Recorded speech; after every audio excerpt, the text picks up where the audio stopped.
Hello friend, नमस्कार। आपका एक बार फिर से स्वागत है मेरे YouTube channel study with fun JR में। दोस्तों, आज हम बात करेंगे ऑपरेटिंग सिस्टम के सेकंड पार्ट पे। इससे पहले मैं 5 वीडियो लेके आपके सामने आ चुका हूं। दोस्तों, वीडियो को लाइक कीजिए, शेयर कीजिए तथा चैनल को सब्सक्राइब कीजिए ताकि आपके सामने मैं अच्छे अच्छे वीडियो लेकर के आ सकता हूँ। तो आज हम स्टार्ट करते हैं। फर्स्ट क्वेश्चन है कि डिस्क कॉपी के लिए कौन सा कथन सत्य है। देखो दोस्तों, अगर आपको ओनली कॉपी कमांड की बात की जाए तो वो कॉपी के लिए ही यूज होता है, बट अगर आप डिस्क कॉपी की बात कर रहे हैं तो वो यूज होगा, ये एक फ्लोपी हार्ड डिस्क कॉपी हो गया। क्या है ये? एक फ्लोपी हार्ड डिस्क का। वो कैसे है? इसका पूरा काम होता है डिस्क कॉपी का कि एक डिस्केट बनाना, यानी टोटल इमेज बनाना। ये टोटल की टोटल एक फ्लोपी की इमेज बनाएगा और उसको हार्ड डिस्क में कॉपी कर देगा। ठीक है, तो डिस्क कॉपी का मतलब है कि ये फ्लोपी हार्ड डिस्क का उपयोग है। अगला क्वेश्चन है कि फेट का पूरा नाम क्या है। तो देखो, फेट का फुल नेम है file allocation table. Full name क्या है? File allocation table. अब एक्चुअली फेट होता है क्या है? फेट एक तरह से हार्ड डिस्क को अलग अलग छोटे छोटे पार्ट्स में बांटता है। ठीक है, यानी बिट्स के जो गुच्छे होते हैं उनमें बांधता है। छोटे छोटे बाइट्स को गुच्छे होते हैं और उनमें हार्ड डिस्क को बांट देता है। बिट बाय बिट फाइल्स का स्टोर होता है। ठीक है, कोई भी फाइल हमने बनाई है, मान लो वो फाइल है 20 बाइट्स की और हमने फेट 12 खरीद रखी है। टोटल क्या है कि फेट की जो डिस्ट्रीब्यूशन है वो 3 प्रकार के होते हैं, फेट 12, फेट 16 और फेट 32। यानी बिट की संख्या, ये जो 12 है, 16 और 32 है, ये बिट की संख्या है। फेट 12 का मतलब है कि उसमें 12 बिट का एक क्लस्टर होगा, यानी 12 बिट का एक गुच्छा होगा। ठीक है, तो ऐसे अलग अलग गुच्छों में होता है। ठीक है, अभी मान लो हमने फेट 12 में एलोकेशन कर रखा है फाइल को और हम एक उसमें कॉपी इमेज कर रहे हैं 20 बाइट की। क्या करेंगे? 12 बाइट तक हमने पहले गुच्छे में डाल दिया, यानी पहले क्लस्टर में डाल दिया, और अगला जो डाटा बचा 8 जो बिट बचा वो अगले में चला जाएगा, अगले क्लस्टर में चला जाएगा। बट अगले क्लस्टर में जो डाटा गया है उसका एड्रेस फर्स्ट क्लस्टर में भी इंडिकेट रहेगा या स्टोर रहेगा, ताकि हमें पता रहेगा कि इसका डाटा कहाँ तक है। फर्स्ट और सेकंड क्लस्टर दोनों में डाटा है। ठीक है, तो जो भी डाटा है उसको ढूंढने के लिए ईजी हो जाता है, क्योंकि आपको ऐसे पता थोड़ी चलेगा। अगर पूरी हार्ड डिस्क में कोई भी पार्टीशन नहीं कर रखा है, यानी उसका कोई क्लस्टर नहीं बना रखा है, तो डाटा है, एक मैंने फाइल मेरे नाम से डाली बनवारी से, अगली फाइल है वो झूमर के नाम से डाली, आपका नाम मान लो रमेश है तो रमेश के नाम से फाइल डाली। अब आप जब सर्च कर रहे हो तो डाटा तो सब जगह पड़ा है, कौन सी फाइल में कहाँ डाटा पड़ा है ये कोई पता थोड़ी चलेगा। तो उसके लिए क्या है कि क्लस्टर में बांट देते हैं, छोटे छोटे गुच्छे बना देता है ये। ठीक है, तो टोटल फेट के तीन फेट के 3 टाइप होते हैं, फेट 12, फेट 16 और फेट 32। ठीक है, इसका हो जाएगा फाइल एलोकेशन टेबल। अगला क्वेश्चन है कि डोज वर्जन को जानने के लिए किस कमांड का उपयोग किया जाता है। तो देखो दोस्तों, डोज वर्जन जानने के लिए, यानी जो ऑपरेटिंग सिस्टम है डोज का, उसका वर्जन कौन सा वो जानने के लिए जो कमांड यूज़ करते हैं वो VER करते हैं। ठीक है, कंप्यूटर में जितने भी कमांड होते हैं उनकी शॉर्ट कमांड यूज़ करते हैं हमेशा, ये ध्यान रखना आप। फुल कमांड कहीं यूज़ नहीं करते। तो यहाँ पे वर्जन नहीं यूज़ करके VER के नाम से यूज़ करते हैं वर्जन। ठीक है, हम इसको यूज़ करते हैं, यानी शॉर्ट करते हैं। अगला क्वेश्चन है कि इनमें से कौन सा फाइल नेम गलत हो। तो देखो दोस्तों, डोज का जो फाइल नेम सिस्टम है, माई फाइल डोज भी ठीक है और वेरीफाइड डॉट हैजेस भी ठीक है, आप कैसे यूज़ कर सकते हैं। और जो डॉट के बाद में जो हमने एक्सटेंशन यूज़ किया है इन विद इन ब्रैकेट 1, वो भी ठीक है। बट जो यहाँ वर्ड यूज़ किया गया 113, ये रीडेबल नहीं है। ठीक है, तो इसका आंसर हो जाएगा डी। क्या हो जाएगा? आंसर डी हो जाएगा। अगला क्वेश्चन है कि जब कोई कंप्यूटर पहली बार स्टार्ट या रिस्टार्ट होता है तो खाली जगह नामक एक विशेष प्रकार का पूर्ण लोडर निष्पादित होता है। देखो दोस्तों, कोई भी कंप्यूटर आपका जब ऑन हो रहा, तो ऑन होने के साथ में बूट स्ट्रैप लोडर, यानी पूरे हार्डवेयर को चेक करता है। बूट स्ट्रैप लोडर का मतलब है कि सबसे पहले बूटिंग स्टार्ट होता है, जिसमें बूट स्ट्रैप लोडर एक तरह का सॉफ्टवेयर है, ऑपरेटिंग सिस्टम का एक पार्ट है जो सबसे पहले लोड होता है और टोटल हार्डवेयर को चेक करता है। ध्यान रखना, हमेशा बूट लोडर और बूट स्ट्रैप लोडर ये दोनों आएंगे ऑप्शन में हमेशा। ठीक है, ये गलती मत करना कि आप बूट लोडर कर दो, गलत हो जाएगा। बूट स्ट्रैप लोडर, क्या आंसर होगा? Boot strap loader. ठीक है दोस्तों, अगला क्वेश्चन है कि क्लाइंट सर्वर नेटवर्क को लागू करने के लिए निम्न से कौन सी ऑपरेटिंग सिस्टम बेहतर है। तो इसका हम डिस्कस पहले भी कर चुके हैं। क्लाइंट सर्वर नेटवर्क है, ये पुराने जितने भी ऑपरेटिंग सिस्टम है, MS डोज हो गया, 98 हो गया या 95 हो गया, इनमें काम नहीं करता। चाहे 3.1 की बात कर लो, उसमें भी काम नहीं करता। जो विंडो 2000 है या विंडो 2000 से आगे के जितने भी ऑपरेटिंग सिस्टम है, उनमें सब में क्लाइंट सर्वर नेटवर्क लागू होता है या इस्तेमाल कर सकते हैं। ठीक है दोस्तों, तो इसका आंसर हो जाएगा विंडो 2000। अगला क्वेश्चन है कि ऑपरेटिंग सिस्टम प्रबंधन करता है, यानी ऑपरेटिंग सिस्टम क्या मैनेजमेंट करता है। तो ऑपरेटिंग सिस्टम मेमोरी को भी करता है, प्रोसेस भी करता है, डिस्क की IO डिवाइस भी करता है। तो इसका आंसर हो जाएगा उपयुक्त सभी। अगला क्वेश्चन है कि आमतौर पर MS डोज में प्राथमिक हार्ड डिस्क ड्राइव में कौन सा ड्राइव अक्सर होता है। देखो दोस्तों, कोई सा भी ऑपरेटिंग सिस्टम हो, इसमें हम MS डोज की बात नहीं करेंगे। जितने भी न्यू ऑपरेटिंग सिस्टम है उनमें जो प्राथमिक डिवाइस होती है जिसमें ऑपरेटिंग सिस्टम होता है वो C होती है। अब मैं आपको बताऊं कि C ही क्यों होती है। दोस्तों, हम इसको चेंज करके A या B भी कर सकते हैं, उसमें कोई प्रॉब्लम नहीं है, हम अपनी मर्जी से कर सकते हैं चेंज। ठीक है, आप मैनेजर में जाकर के, मैनेज डिवाइस में जाकर के आप चेंज कर सकते हैं, उसमें कोई बड़ी प्रॉब्लम नहीं है आप जब से डिस्क मैनेजमेंट में जाएंगे तो। बट सी होता क्यों, उसका रीज़न ये था कि जो पुराने कंप्यूटर थे, जितने भी पुराने पीसी थे, उनमें क्या था कि जो ओएस था, जो विंडो था, ओएस जो था वो क्या आता था कि फ्लॉपी डिस्क में आता था। ठीक है, वो किस में आता था, फ्लॉपी डिस्क में आता था। और फ्लॉपी डिस्क पहले दो प्रकार की होती थी, एक होती थी 5.25 और एक होती थी 3.5। ठीक है, तो इन दोनों फ्लॉपियों के लिए जो अलोकेशन किया गया था वो ए और बी किया गया था। ठीक है दोस्तों, जो अलोकेशन किया गया था वो ए और बी किसके लिए गया था, 3.5 और 5.25 की फ्लॉपी ड्राइव के लिए किया गया था। कालांतर में जब चेंज हुआ कंप्यूटर तो इन दोनों ड्राइव को सेफ रखा गया, ए और बी फ्लॉपी के लिए। और जो हार्ड डिस्क आया तो हार्ड डिस्क को जो पार्टीशन देना स्टार्ट किया वो सी से स्टार्ट कर दिया। तो हार्ड डिस्क में जैसे ही ऑपरेटिंग सिस्टम डाला तो वो सी ड्राइव बना करके डाला। ठीक है, तो हमने क्या कि इसका डिफ़ॉल्ट जो ड्राइव है वो हमने क्या करना स्टार्ट कर दिया, सी कर दिया। तो जितने भी आजकल विंडो आते हैं या किसी भी हो, चाहे एम एस डोज हो, चाहे विंडो 10 हो, चाहे विंडो 11 हो, चाहे विंडो 7 हो, वो सबके सिर्फ सी ड्राइव बनाते हैं। ठीक है, उसका रीजन है हमने ए और बी को फ्लॉपी के लिए रिजर्व रखा था। ठीक है, बाकी आप चेंज कर सकते हैं, बड़ी प्रॉब्लम नहीं है, सी को आप ए बना सकते हैं। तो इसका आंसर हो जाएगा सी। ठीक है दोस्तों, अगला है कि एक ऑपरेटिंग सिस्टम का कार्य क्या है। तो एक ऑपरेटिंग सिस्टम का कार्य क्या है, इसमें ऑपरेटिंग सिस्टम के सभी कार्य हैं, क्या है, सभी कार्य हैं, क्योंकि कंप्यूटर के संसाधनों को बहुत कुशलता से प्रतिनिधित्व करता है, यानी जो रिसोर्सेस है उनको इफिशेंटली ये मैनेजमेंट करता है। बिल्कुल ठीक है। अगला क्वेश्चन है कि निष्पादन के लिए नौकरियों को शेड्यूल करता है। बिल्कुल ठीक है। Take care for the scheduler to job for execution, यानी जितने भी शेड्यूलर हैं उनके एग्जीक्यूशन के लिए एक फिक्स क्राइटेरिया बनाता है। और डेटा और निर्देशों के प्रवाह का प्रबंधन करता है। तो बिल्कुल ठीक है, इंस्ट्रक्शंस और डेटा का मैनेजमेंट करता है। तो इसका आंसर हो जाएगा उपयुक्त सभी। अगला क्वेश्चन है कि ऑपरेटिंग सिस्टम का कार्य कौन सा नहीं है। देखो दोस्तों, ऑपरेटिंग सिस्टम का कार्य मेमोरी मैनेजमेंट है, बिल्कुल है, क्योंकि मेमोरी का मैनेजमेंट कौन रखता है, ओएस ही रखता है। डिस्क मैनेजमेंट अब वो चाहे मेमोरी डिस्क आ गया, डिस्क मैनेजमेंट भी रखता है और एप्लीकेशन मैनेजमेंट भी रखता है। कितने भी एप्लीकेशन इंस्टॉल करने वो सब के सब ओएस के ऊपर होते हैं। तो ये तीनों काम तो है, बट वायरस प्रोटेक्शन वो ओएस का काम नहीं। वायरस प्रोटेक्शन है वो यूटिलिटी सॉफ्टवेयर होता है, एंटीवायरस। यूटिलिटी सॉफ्टवेयर चाहे वो एंटीवायरस कोई सा ही हो, यूटिलिटी सॉफ्टवेयर है उसका काम है वायरस प्रोटेक्शन। तो इसका आंसर हो जाएगा डी। अगला क्वेश्चन है कौन सा ऑपरेटिंग सिस्टम कंप्यूटर के बीच नेटवर्किंग का समर्थन नहीं करती। क्वेश्चन पहले आ गया दोस्तों वैसे, तो इसमें हो जाएगा विंडो 3.1। ठीक है, ये जो ऑपरेटिंग सिस्टम है सबसे पुराना ऑपरेटिंग सिस्टम, ये नेटवर्किंग का समर्थन नहीं करता। बाकी विंडो 95, एंटी 2000 या फिर आप विंडो में कोई से में आ जाओ, विंडो 10, 7, 11 इन सब में सपोर्ट करता है। कौन सा ऑपरेटिंग सिस्टम लंबे फाइल नामों को समर्थन नहीं करता। तो इसका देखो, पहले हमारे पास में आया था कि जो डोज है, एमएस डोज है, वो कौन से फाइल नेम को, कितने लेटर के फाइल नेम को करता है। तो हमने सुना था कि 8 लेटर प्लस 0.3 एग्जीक्यूट फाइल का, तो टोटल 8.3 के नाम से भी जानते हैं उसको। सबसे छोटा यही है। ठीक है, यानी एमएस डोज का जो फाइल नेम है वो सबसे छोटा है, यानी ये लंबे फाइल नेम को समर्थित नहीं करता। इसको 8.3 के नाम से भी जाना जाता है। अगला क्वेश्चन है कि ओएस शुरू होने पर कौन सी फाइल स्वचालित रूप से निष्पादित करने के लिए आदेश रखती है। देखो, स्वचालित का मतलब है ऑटो रन, और जो भी बैच फाइल होगी, ठीक है, जो भी बैच फाइल होगी वो ऑटोमेटिक रन करेगी। तो यहाँ पे बैच फाइल है और ऑटो के साथ में है वो ऑटो एग्जीक्यूट बैट। तो इसका आंसर हो जाएगा सी, ऑटो एग्जीक्यूट बैट फाइल। अगला क्वेश्चन है कि फाइलों को निष्पादित करने के लिए एक्सटेंशन क्या होना चाहिए। देखो दोस्तों, फाइलों को निष्पादित करने, कोई सी भी फाइल को निष्पादित करना, एग्जीक्यूट करना, तो उसके लिए कौन सा एक्सटेंशन होना चाहिए। तो फाइलों को निष्पादित तीनों के रूप में किया जा सकता है, तीनों से ही फाइल का एग्जीक्यूट करने के ही एक्सटेंशन है ये। ठीक है, जो EXE है वो एग्जीक्यूट क्या करता है, वो use for install and run of software application in window PC।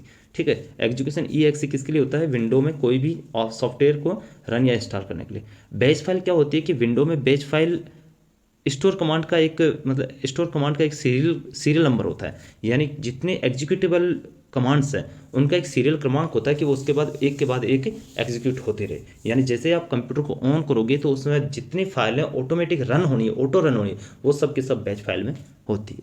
ठीक है, कॉम हो गया शॉर्ट एग्जीक्यूशन के लिए, यानी छोटे एग्जीक्यूशन जितने भी हैं उनके लिए .com का यूज कर लिया। इंटरनल जो काम है उसके लिए भी हम .com को यूज कर सकते हैं। तो इसका आंसर हो जाएगा उपयुक्त सभी डी। अगला क्वेश्चन है कि अचानक डिलीट फाइल को किस कमांड के द्वारा रिकवर किया जाता है। तो डिलीट फाइल को हम वापस अनडिलीट के माध्यम से रिकवर कर सकते हैं। ठीक है, अनडिलीट के माध्यम से हम उसको वापस रिकवर कर सकते हैं। ऑप्शन हो गया हमारे पास में CHK-DSK-F, यानी F फाइल को हमने, अगर F ड्राइव को हमने वापस रिफ्रेश लेना है या उसकी कमांड को रिकवर करना है तो। ठीक है, अगला क्वेश्चन हो गया कि किस कमांड का उपयोग फाइल को सॉर्टर ऑर्डर में डिस्प्ले करने के लिए। देखो, डायरेक्टरी DIR मतलब डायरेक्टरी डिस्प्ले करने के लिए कमांड है।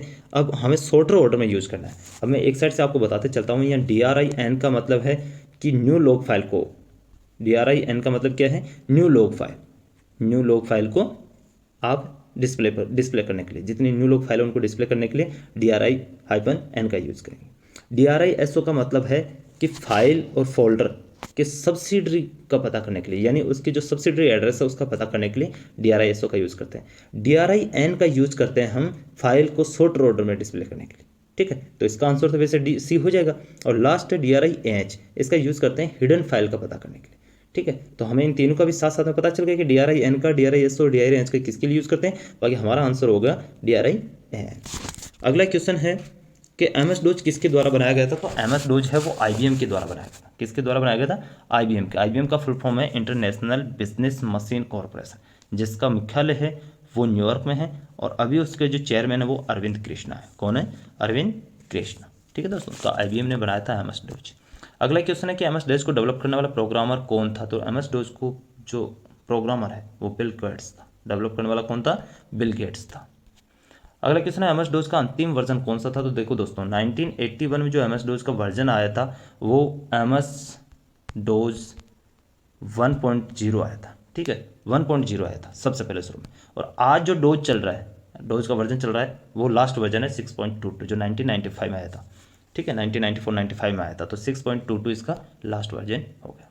डोज में कौन सी फाइल इंटरनल कमांड को लोड करता है। तो डोज में मैंने इंटरनल कमांड के लिए पहले भी बताया था कि जो कॉम है, एक्सटेंशन कॉम है, वो .com कमांड को यूज़ करता है, यानी कमांड .com ये इंटरनल फाइल को लोड करता है। अगला क्वेश्चन है कि जब डोज बूट होता है तब बैच फाइल स्वतः रन करता है, उस बैच फाइल का नाम क्या है। देखो ऑटो रन, स्वतः रन करता है मतलब ऑटो रन है, और बैच फाइल है, ठीक है। तो इसका हो जाएगा ऑटो रन बैट फाइल। क्या हो जाएगा, ऑटो रन। एक तो ऑटो कर रहा है, स्वतः यानी ऑटोमेटिक कर रहा है, और बैच फाइल है तो ऑटो बैट हो जाएगा, ऑटो रन बैट हो जाएगा, डी आंसर हो जाएगा। अगला क्वेश्चन है कि एक ऑपरेटिंग सिस्टम का प्राथमिक उद्देश्य क्या है। तो देखो काम सभी इसी के हैं, लेकिन प्राथमिक उद्देश्य क्या है कि वो हार्डवेयर का सकुशल प्रयोग कर सके, ठीक है, हार्डवेयर का सकुशल उपयोग कर सके। अगला क्वेश्चन है कि हार्डवेयर और यूजर प्रोग्राम के बीच में सिस्टम को कौन सी परत है। यानी हार्डवेयर और यूजर प्रोग्राम के बीच में कंप्यूटर की जो परत है, सबसे पहले हार्डवेयर पे क्या इंस्टॉल करेंगे, हम OS करेंगे, ऑपरेटिंग सिस्टम, चाहे वो विंडो हो, चाहे विंडो NT हो, चाहे विंडो 10 हो, चाहे डोज हो, चाहे आपका CPM हो, कोई सा भी ऑपरेटिंग सिस्टम हो, सबसे पहले हार्डवेयर से संवाद ही उसी का स्थापित होता है। आपके यूटिलिटी सॉफ्टवेयर या एप्लीकेशन सॉफ्टवेयर टोटल के टोटल ऑपरेटिंग सिस्टम पर डिपेंड करते हैं, बट हार्डवेयर के साथ में इंटरेक्शन है वो ऑपरेटिंग सिस्टम का होता है। तो इसका आंसर हो जाएगा।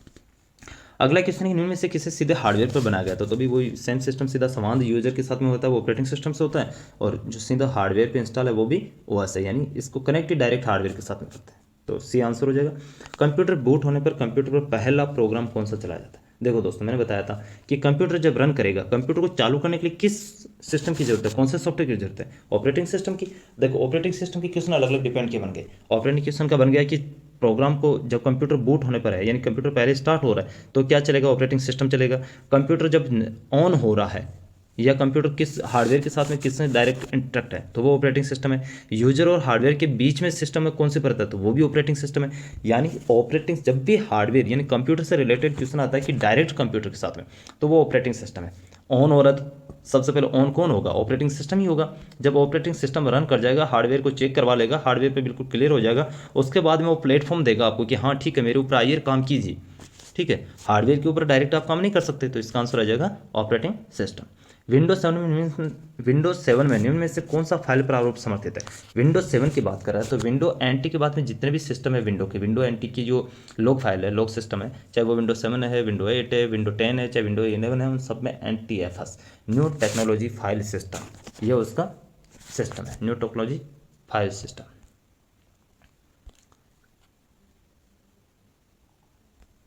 ठीक है दोस्तों, NTFS हो गया न्यू टेक्नोलॉजी फाइल सिस्टम, इसका डायरेक्ट फाइल समर्थित रूप है, ठीक। अगला क्वेश्चन है कि ऑपरेटिंग सिस्टम का प्राथमिक काम है। तो ऑपरेटिंग सिस्टम का प्राथमिक काम क्या है। वैसे देखो काम सभी ऑपरेटिंग सिस्टम के, कमांड का भी मैनेजमेंट वही करता है, प्रोग्राम का भी करता है, यूजर का भी करता है, लेकिन सबसे ज़्यादा इंपॉर्टेंट है रिसोर्सेज, यानी रिसोर्सेज को जो मैनेज करेगा ऑपरेटिंग सिस्टम का फर्स्ट काम है। प्राइमरी क्या है, प्राइमरी टास्क है वो OS का, वो है मैनेज रिसोर्सेज, ठीक है। विंडो XP विंडोज 7 में हाइबरनेट का क्या अर्थ है। देखो बहुत ज़बरदस्त क्वेश्चन है हाइबरनेट का। तो यहाँ पे से इसका आंसर मैं बता देता हूँ कि shut down the computer shut down the computer without closing the running application, यानी जो रनिंग एप्लीकेशन है उनको क्लोज किए बिना कंप्यूटर को शट डाउन करना है। ठीक है, ये है हाइबरनेट विंडोज 7 OS में। अब मैं आपको बता देता हूँ विंडोज 7 छोड़िए आप, सिर्फ आप हाइबरनेट के ऊपर जाते हैं। हाइबरनेट क्या है एक्चुअली और स्लीप मोड क्या है, दोनों में क्या फ़र्क है। तो देखो दोस्तों, स्लीप मोड क्या है कि स्लीप मोड करता क्या है कि स्टोर करता है डॉक्यूमेंट एंड फाइल को। कहाँ पे करता है, वो करता है रनिंग रैम में, जो ऑपरेटिंग हो रहा है, जहाँ पे आप ऑपरेटिंग कर रहे हैं रैम में, वहीं पर वो क्या करता है डॉक्यूमेंट और स्टोर कर लेता है डॉक्यूमेंट और फाइल को। ठीक है, use A small amount of power, यानी बहुत कम पावर का कंजप्शन करता है। ठीक है, उस प्रोसेस में करता क्या है, आपके बाकी काम को रोक देगा, है जैसे कि जैसे वहीं पे सिर्फ जो आप काम कर रहे हो उसमें जो आप रनिंग जो रैम है डॉक्यूमेंट फाइल की जो मेमोरी बन रही है उसको रैम में स्टोर कर लेगा। ठीक है दोस्तों, हाइबरनेट क्या है, हाइबरनेट है सेम का सेम ऐसा ही कुछ है, बट फर्क इतना है कि जो आपकी इंफॉर्मेशन डाटा है उसको वो रनिंग रैम में न स्टोर करके हार्ड डिस्क में सेव कर लेगा। ठीक है, और आपके कंप्यूटर को बिल्कुल ऑफ, कंप्लीटली ऑफ कर देगा। ठीक है, बिल्कुल नो पावर यूज़, बिल्कुल पावर सेव हो जाएगी। जैसे ही आप ऑन करेंगे तो उस हार्ड डिस्क से वो डाटा को हैंड टू हैंड उठा करके रैम में ले आएगा और जिस पोजीशन में आप छोड़ के गए थे उसी पोजीशन में वापस ले आएगा। ठीक है, तो हाइबरनेट का ये काम। ठीक है दोस्तों, अगला क्वेश्चन है कि ओएस अपग्रेड करते समय पहला कदम होना चाहिए। देखो ओएस के, हालांकि ओएस आप अपग्रेड करोगे, ओएस को जब आप अपग्रेड कर रहे हो तो सभी जरूरी है, आपको जो ऑपरेटिंग सिस्टम है उसकी पुरानी फाइलें डिलीट करना, बैकअप लेना, सब है। लेकिन सबसे इंपॉर्टेंट है वो है कि क्रिटिकल डाटा का बैकअप सबसे पहले लेना। ठीक है, आपने मान लो अगर फॉर एग्जांपल आप अपग्रेड कर रहे हो और उसमें कोई एरर आ गया, ऑपरेटिंग सिस्टम काम नहीं कर रहा है, प्रॉपर इंस्टॉल नहीं हो रहा है, अपग्रेड नहीं हो रहा है, तो आप कंप्यूटर में दोबारा ऑपरेटिंग सिस्टम डाल सकते हैं। आप इमेज फाइल से कहीं से लेकर के इंस्टॉल करके खरीद के डाल सकते हैं। बट अगर आपके पास में कोई डाटा है और वो चला गया, क्रिटिकल डाटा यानी बहुत इमरजेंसी डाटा हो, अगर वो चला गया तो वो तो वापस नहीं मिल सकता। आपकी कोई फाइल है, पर्सनल फाइल है, वो चली गई तो चली गई, वो तो वापस नहीं आ सकती ना। तो इसका आंसर हो जाएगा बैकअप क्रिटिकल डाटा। क्या आंसर हो जाएगा, बैकअप द क्रिटिकल डाटा। अगला क्वेश्चन है कि फाइल सिस्टम NTFS का अर्थ क्या है, तो मैंने बताया था न्यू टेक्नोलॉजी फाइल सिस्टम। क्या है, न्यू टेक्नोलॉजी फाइल सिस्टम। अब न्यू टेक्नोलॉजी फाइल सिस्टम क्या है, ये जो एंटी फैमिली है, विंडो एंटी फैमिली है, उसका डिफ़ॉल्ट फाइल सिस्टम है। ठीक है दोस्तों, ये पावर फेलियर हो गई या लाइट चली गई या फिर मान लो कोई एरर आ गया तो उसको रिजॉल्व कर लेता है ऑटोमेटिक। ठीक है, मान लो उसमें पावर फेलियर हो गई, उस टाइम आप कॉपी कर रहे हैं, पावर फेलियर हो गई, डाटा करप्ट हो रहा है, तो उसको ये रिस्टोर कर लेता है। ठीक है, a process that window NT OS use storing, organising and finding file on hard drive efficiently, यानी ये क्या है कि विंडो एंटी फैमिली का डिफ़ॉल्ट फाइल सिस्टम है जिसके द्वारा वो आराम से अपने फाइलों को, डाटा को स्टोर कर सकता है, ऑर्गेनाइज कर सकता है, सर्च कर सकता है। ठीक है दोस्तों, बनाया हुआ है वो भी MS द्वारा बनाया हुआ है, यानी माइक्रोसॉफ्ट के द्वारा ही बनाया हुआ है।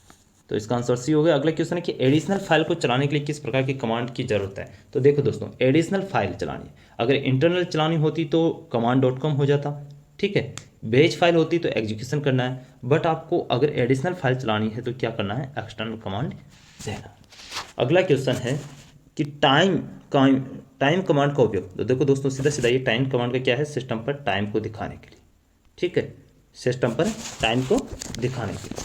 अगला क्वेश्चन है कि डायरेक्टरी के साथ में किस स्विच का उपयोग सभी फाइलों में डायरेक्टरी को देखने में किया जाता है। तो देखो दोस्तों, डायरेक्टरी में डायरेक्टरी के साथ में किस स्विच का उपयोग सभी फाइलों में डायरेक्टरी देखने में होता है। तो डायरेक्टरी का मतलब हो गया डिस्प्ले करना है, बट कौन सा स्विच यूज करना है, कमांड यूज करनी है जिसके माध्यम से हम फाइल एवं डायरेक्टरी देख सकते हैं। ठीक है, तो देखो यहाँ पे है PWS और हाइप। तो P से क्या होता है, P से होता है pause after each screen full information, यानी आप जो भी कुछ देख रहे हैं उसको पॉज करना। ठीक है, स्क्रीन पे जो भी देख रहे हैं उसको पॉज करने के लिए P कमांड का यूज़ करते हैं डायरेक्टरी के साथ में। अगर W यूज़ करते हैं तो वो क्या होगा, display file folder name with multiple names on every line, यानी आपकी डिस्प्ले के ऊपर फाइल फोल्डर की एवरी मल्टीपल, जितना भी उसका एड्रेस है या उसका फाइल नेम है उसको वो शो करता है। ठीक है, और एस से हो गया डायरेक्टरी के साथ में, वो है कि किसी फाइल या डायरेक्टरी को देखने के लिए। ठीक है, तो यहाँ हमारा आंसर हो जाएगा SC, यानी डायरेक्टरी के साथ में आप S कमांड का यूज करते हैं तो आप फाइल एंड डायरेक्टरी को देख सकते हैं। अगला क्वेश्चन है कि डायरेक्टरी पर एरर फिक्स करने के लिए सबसे अच्छा टूल कौन सा। देखो दोस्तों, F disk, scan disk, CHK DSK और फिक्स DSK, ये 4 कमांड है। इन चारों कमांडों में किस कमांड का यूज़ करके हम एरर फिक्स कर सकते हैं डायरेक्टरी में। तो देखो मैं चारों का आपको बता देता हूँ ये चारों क्या है। पहले हम चलते हैं अफ डिस्क। अफ डिस्क क्या होता है कि it is the utility of MS DOS की, एमएस डोज की यूटिलिटी है एंड विंडो की for formatting a hard disk drive to hold data and to logically partition the disk specify and naming major portion of it for direct different uses. क्या करता है F disc? F disc ये करता है कि आपके window या जो डोज है उसकी यूटिलिटी सॉफ्टवेयर है वो करता क्या है कि आपके हार्ड डिस्क को फॉर्मेट करेगा और उसके पार्टीशन कर देगा, लीगल लॉजिकली पार्टीशन कर देगा और उसमें से आपके जब सबसे मेजर पोर्शन है उसको वो डाटा के लिए डिफरेंट यूज के लिए अलग से पोर्शन बना देगा। अगला स्कैन डिस्क। स्कैन डिस्क क्या है कि ये विंडो का यूटिलिटी प्रोग्राम है, सॉफ्टवेयर है। करता क्या है कि हार्ड डिस्क को चेक करेगा, उसके एरर को फाइंड करेगा और उससे करेक्ट करेगा। ठीक है, दैट आर फाउंड, यानी जो प्रॉब्लम आपने फाउंड करी है उनको वो क्या करेगा, रिजोल्व करेगा या हटाएगा। ठीक है, तो हम ये बोल सकते हैं कि scan disk is a utility program of window use to check your hard disk for error and to correct and current problems that are found. This error often occur when window load up and must be restarted. ठीक है, यानी आपकी window आप जब scan कर रहे हैं, load कर रहे हैं या रिस्टार्ट कर रहे हैं, उस टाइम में जो एरर आ रहे हैं उन सबको हार्ड डिस्क ये करेक्ट करता है, फाइंड करता है और रिजॉल्व करता है। ठीक है, तो आंसर इसका क्या हो जाएगा, जो हमारे सामने डायरेक्टरी पर जो एरर फिक्स का है उसका आंसर क्या हो जाएगा, स्कैन डिस्क। अगला है इसी में CHK-DSK। CHK-DSK क्या होता है कि window provide utility tool now as CHK-DSK that can correct must error on storage disk. Storage disk है यानी जो आपकी डिस्क है उसमें जो एरर्स आ रहे हैं उनको क्या करता है, करेक्ट करता है। अब CHK-DSK के दो भागों में हम उसको रन करवा सकते हैं, CHK-DSK -R और CHK-DSK/F। क्या होता है आर और एफ? आर वो है कि सेक्टर बाई सेक्टर पूरी डिस्क को, एंटायर डिस्क को वो स्कैन करेगा, जबकि एफ में क्या होता है कि वो एक सेक्टर पार्सन को, एक जो फिक्स पोर्शन है उस पोर्शन को वो स्कैन करेगा। ठीक है दोस्तों, तो डायरेक्टरी में एरर फिक्स करने का सबसे अच्छा टूल क्या हो गया, स्कैन डिस्क। इसका आंसर हो जाएगा बी। अगला क्वेश्चन है कि कॉपी कमांड फाइल को कॉपी करता है, इसको सुनिश्चित करने के लिए किस कमांड का? भाई आप कोई काम कर रहे हैं उसको कोई देखने वाला होना जरूरी है ना, जब तक आप कोई देखने वाला नहीं है तो क्या पता है कि आपने वो काम किया है। तो ऐसे ही इसमें आपने कोई फाइल को कॉपी किया है, क्या पता चलेगा कि आपने कॉपी किया, उसको कहीं पेस्ट करेगा तभी तो पता चलेगा ना। तो इसका आंसर क्या हो जाएगा, -B, यानी आपने कॉपी किया C से, ठीक है, और आपने पेस्ट किया B से। जैसे ही पेस्ट करेंगे तो आपको पता चल जाएगा कि हाँ कॉपी हुआ था।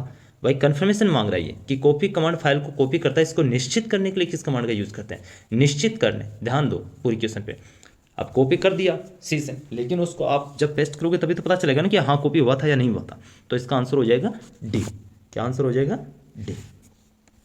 अगला क्वेश्चन है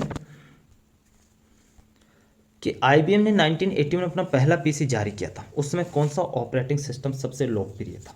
तो देखो दोस्तों, उस टाइम में सबसे लोकप्रिय जो ऑपरेटिंग सिस्टम था वो था CPM। कौन था, CPM। CPM का फुल फॉर्म है कंट्रोल प्रोग्राम एंड मॉनिटर, यानी प्रोग्राम और मॉनिटर का कंट्रोल करता था। ठीक है, जो 1974 में बना था। CPM कब बना था, 1974 में। जबकि PC डोज है वो भी एक तरह से पर्सनल कंप्यूटर के लिए है, उसकी फुल फॉर्म है पर्सनल कंप्यूटर डोज।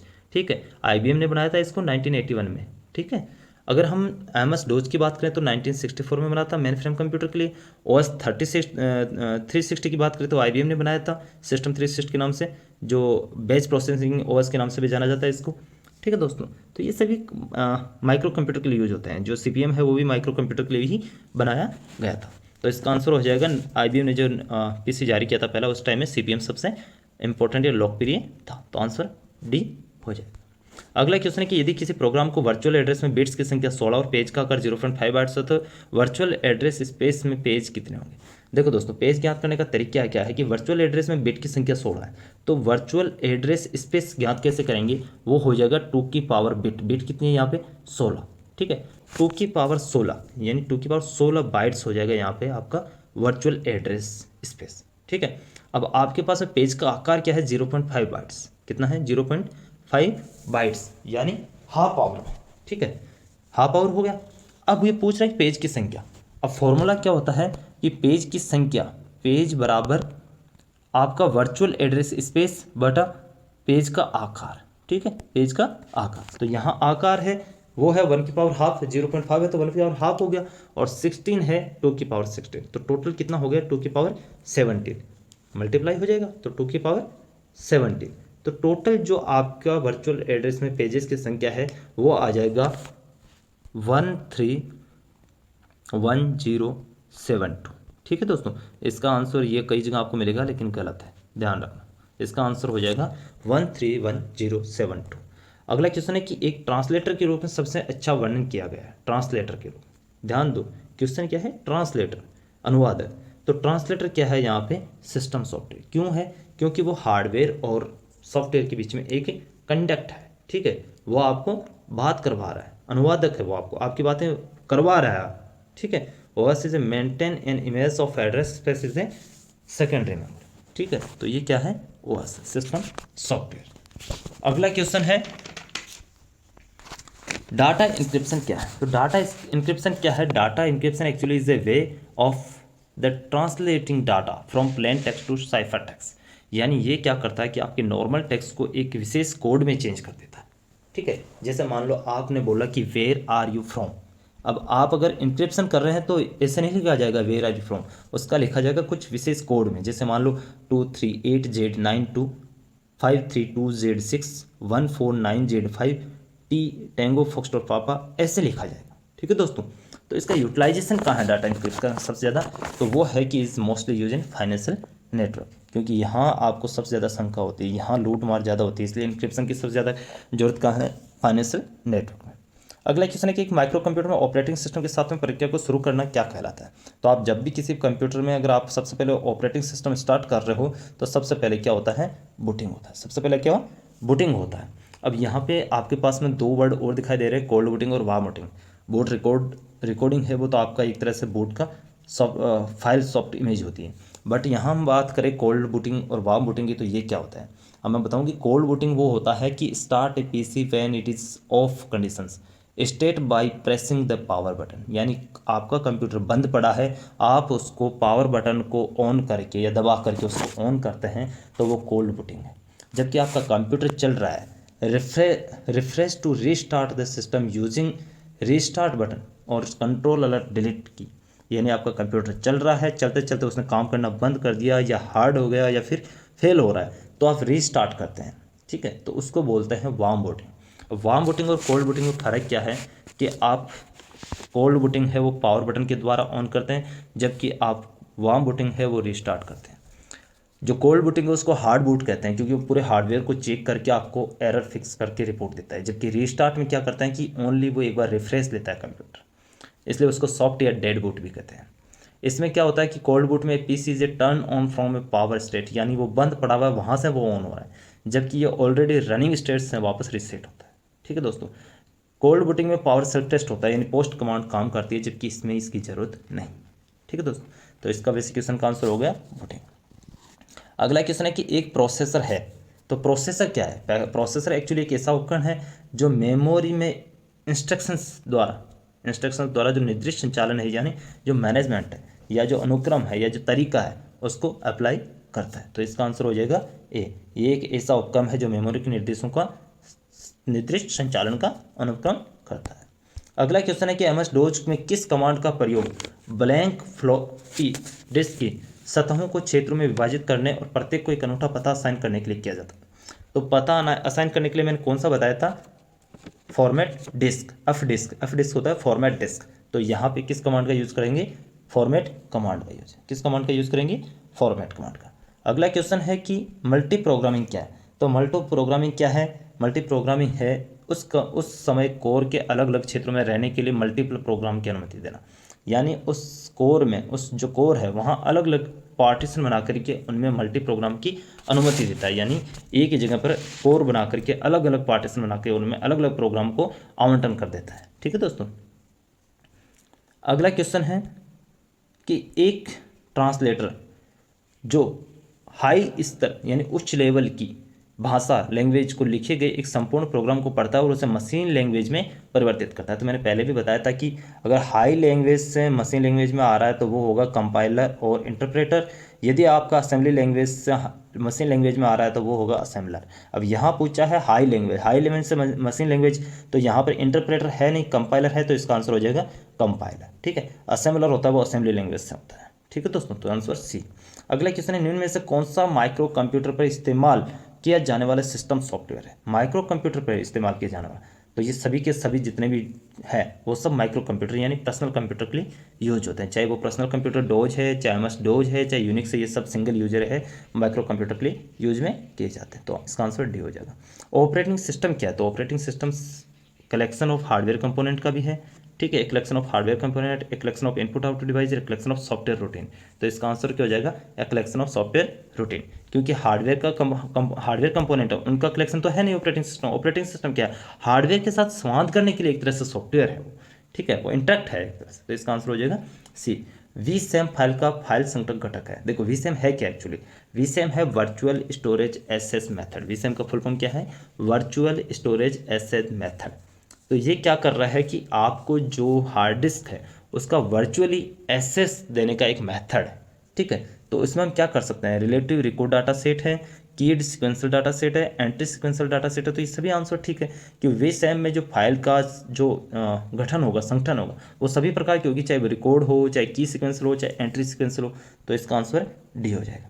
अगला है कि सॉफ्टवेयर को दिया गया नाम क्या है जिसे कानून रूप से संकलित किया जा सकता है और अक्सर मुफ्त में उपयोग किया जाता है? देखो मुफ्त में उपयोग करना है, सॉफ्टवेयर है और वो लीगली दिया गया है, तो वो क्या हो जाएगा? Public domain program. क्यों हो जाएगा? क्योंकि वो आप उसका मुफ्त में यूज कर सकते हैं और वो लीगली सॉफ्टवेयर है। तो पब्लिक डोमेन सॉफ्टवेयर क्या है कि what is the public domain software? Name gives to software that can be legally compile and often use for free, यानी फ्री यूज के लिए इसको छोड़ा गया, तो वो क्या हो जाएगा? Public domain program. अगला क्वेश्चन है, इनमें से कौन सा ब्लॉक डिवाइस है? ब्लॉक डिवाइस क्या होता है? ब्लॉक डिवाइस होता है non volatile mass storage device whose information can be accessed in any order, यानी वो सेकेंडरी मेमोरी होती है, नॉन वोलाटाइल मेमोरी होती है या स्टोरेज होती है जिसमें आप डाटा को या इन्फॉर्मेशन को एक फिक्स ऑर्डर के तहत आप एसेस कर सकते हैं, ले सकते हैं।